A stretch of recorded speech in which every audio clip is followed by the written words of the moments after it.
Hello students, आज का lecture number 2। सो कल हमने फर्स्ट क्वेश्चन कर लिया था, आज सेकंड क्वेश्चन लेते हैं। तो दिया हुआ है कि relation R in the set R of reals. तो ये रियल नंबर्स हैं, उनमें सेट डिफाइन किया गया।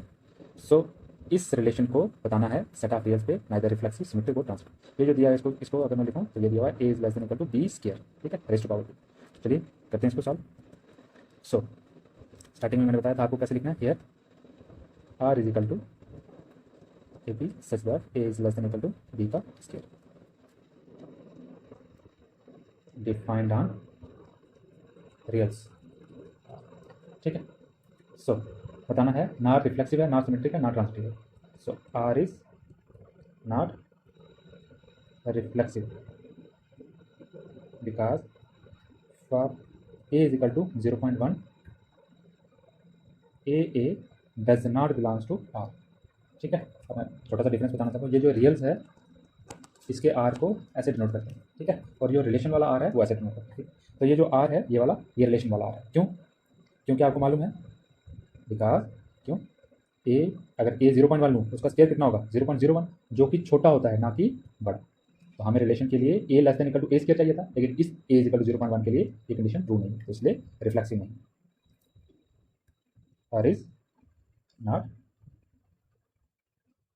Symmetric because for A B belongs to R, B A does not belongs to R. कैसे? For this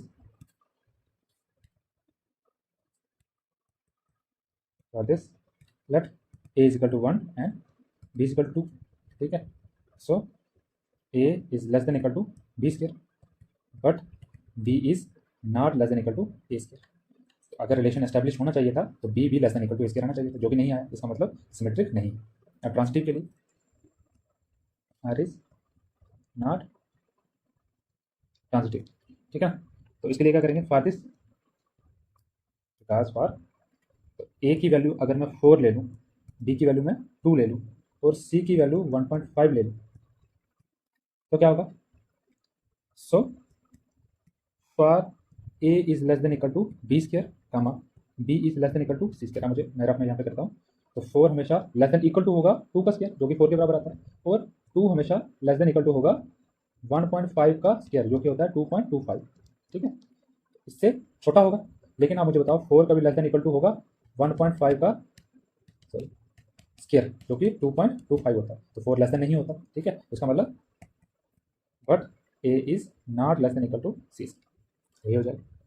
that is for A B belongs to R comma B A belongs to R, A C does not belongs to R, तो ये prove करना है। Hence R is neither reflexive nor symmetric nor transitive, ये होगा। Next third question कहता है कि ये सेट दिया हुआ है और उस पर ये रिलेशन है, इसको बताना है कि रिफ्लेक्सिव भी है, सिमेट्रिक भी है और ट्रांजिटिव भी है। तो उसका सोल्यूशन देखेंगे। तो सेट दिया हुआ है, इसको लेट कर लेंगे। Let A is equal to 1 2 3 4 5 and 6 and defined R is equal to, कैसे डिफाइन किया गया? A B such that b is equal to a plus, ठीक है। Defined R is equal to on set A, तो A पे define किया गया। तो देयरफॉर आर को कैसे लिख सकता हूँ? रोस्टर फॉर्म है। मुझे बताओ ए की वैल्यू 1 डालूंगा तो बी की वैल्यू कितनी आएगी? अगर 1 रखूंगा तो बी की वैल्यू 2 आ जाएगी। ए की वैल्यू 2 रखूंगा तो बी की वैल्यू 3 आ जाएगी। ए की वैल्यू 3 रखूंगा तो बी की वैल्यू 4 आ जाएगी। वैसे ही सॉरी 4 रखूंगा तो 5 आ जाएगी, और अगर 5 रखूंगा तो 6 आ जाएगी, और इससे ऊपर नहीं ले सकता क्योंकि बी की वैल्यू 7 आ जाएगी अगर मैं 6 डालूंगा ए की वैल्यू, तो वो पॉसिबल नहीं है। अब मुझे यहाँ पे देख के बताइए, हमें चेक करना था कि क्या रिफ्लेक्सिव है, सिमेट्रिक है, ट्रांजिटिव है। अब मुझे बताइए ए में 1 है तो रिफ्लेक्सिव होने के लिए यहाँ पे क्या चाहिए था? 1 1, जो कि नहीं है। हमें डिस्प्रूव करने के लिए एक ही एग्जाम्पल काफ़ी है, और वो हमने बता दिया कि 1 1 नहीं है, तो इसका मतलब सीधा लिखेंगे R is not reflexive because for 1 belongs to A comma 1 1 does not belongs to R, ठीक है। तो हाँ, अब बताओ सिमेट्रिक, तो आपको 1 2 दिख रहा है, इसका उल्टा क्या होता है? 2 1, तो 2 1 कहीं पे दिख रहा है? नहीं दिख रहा, तो सीधा सीधा एक ही एग्जाम्पल काफ़ी है सिमेट्रिक ना होने के लिए। तो R is not symmetric because for 1 2 belongs to R comma 2 1 does not belongs to R, ठीक। अब मुझे बताइए ट्रांजिटिव 1 2 दिख गया, 2 3 दिख गया, तो ये 2 2 कॉमन है तो 1 3 होना चाहिए था, तो 1 3 कहीं पे है नहीं है, तो इसका मतलब ट्रांजिटिव भी नहीं होगा। So R is not transitive because for क्या क्या था 1 2 belongs to R comma 2 3 belongs to R but 1 3 does not belongs to R, ये हो गया। Hence R is neither reflexive nor symmetric nor transitive, ये हो गया। अब देखिए क्वेश्चन दिया हुआ है ए, हाँ रिलेशन कहाँ पे डिफाइंड है आर पे, तो रियल्स, ठीक है ना, इन आर डिफाइंड एज, ये रिलेशन दिया हुआ। अब बताना है कि हाँ, अब उन्होंने बोला कि शो करो रिफ्लेक्सिव और ट्रांजिटिव है बट सिमेट्रिक नहीं है। चलिए इसका सोल्यूशन देखते हैं।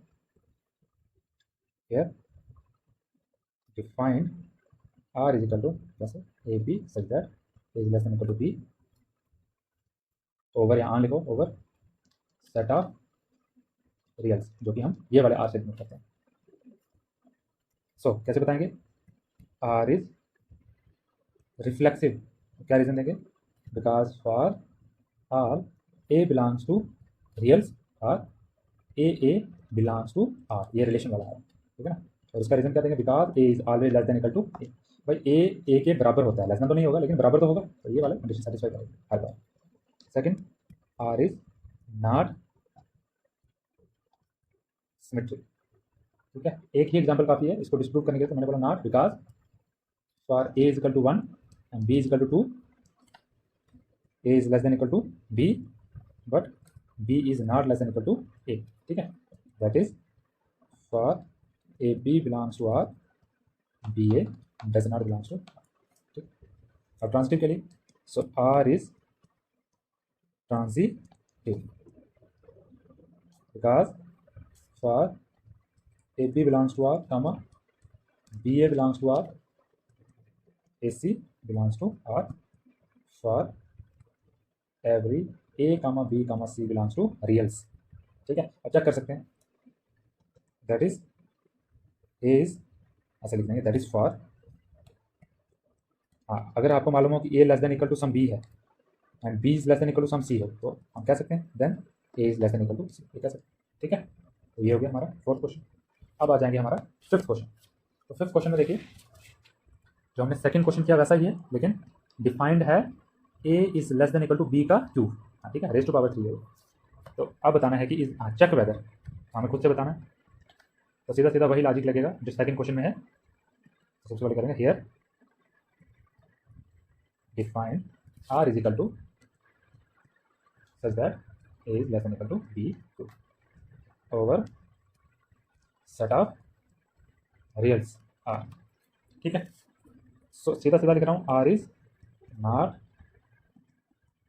रिफ्लेक्सिव, कैसे because for A is equal to 0.1 क्या होगा A does not belongs to R, कैसे because 0.1 is not less than equal to 0.1 का होल क्यूब, ठीक है, क्योंकि 0.1 का होल क्यूब कितना हो जाएगा 0.001, जो कि छोटा होता है ना कि बड़ा होता है, ठीक है।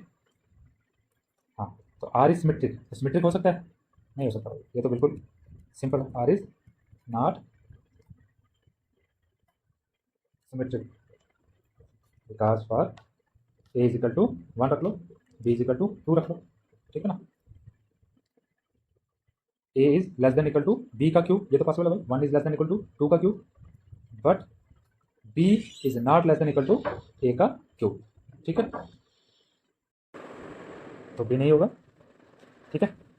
हाँ तो इसका मतलब that is for A B belongs to R comma B A does not belongs to R, ठीक है।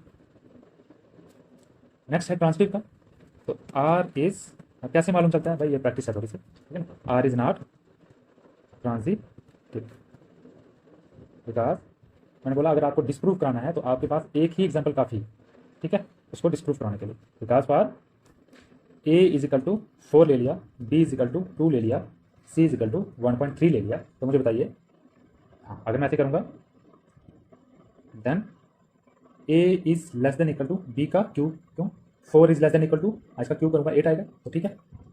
और b is less than equal to 1.3 का क्यूब, जो कि 2 पॉइंट समथिंग होता है, ठीक है, 2 से बड़ा होता है, तो 2 से बड़ा आ गया, ठीक है। But A is not less than equal to, sorry मैंने क्या लिख दिया है, बी की जगह यही तो सी लिखना था, ठीक है, तो सी का क्यूब, ठीक है। But A is not less than equal to C का क्यूब, क्यों, क्योंकि ए कितना है 4, और अगर ऐसे लिखूँ लेस देन इक्वल टू, तो सी का क्यूब आता है 2.1 समथिंग, ठीक है, 2.1 समथिंग आता है, जो भी है, तो 4 बड़ा है भाई, तो ये से लेस देन नहीं हो सकता, यही तो लिखा ना। That is for A B belongs to R comma B C belongs to R, but A C does not belongs to, ठीक है। तो 10 hence R is not, neither लिख दो, ठीक है, R is neither reflexive nor symmetric nor transitive, ठीक है। तो आज के लिए इतना रखते हैं, थैंक यू।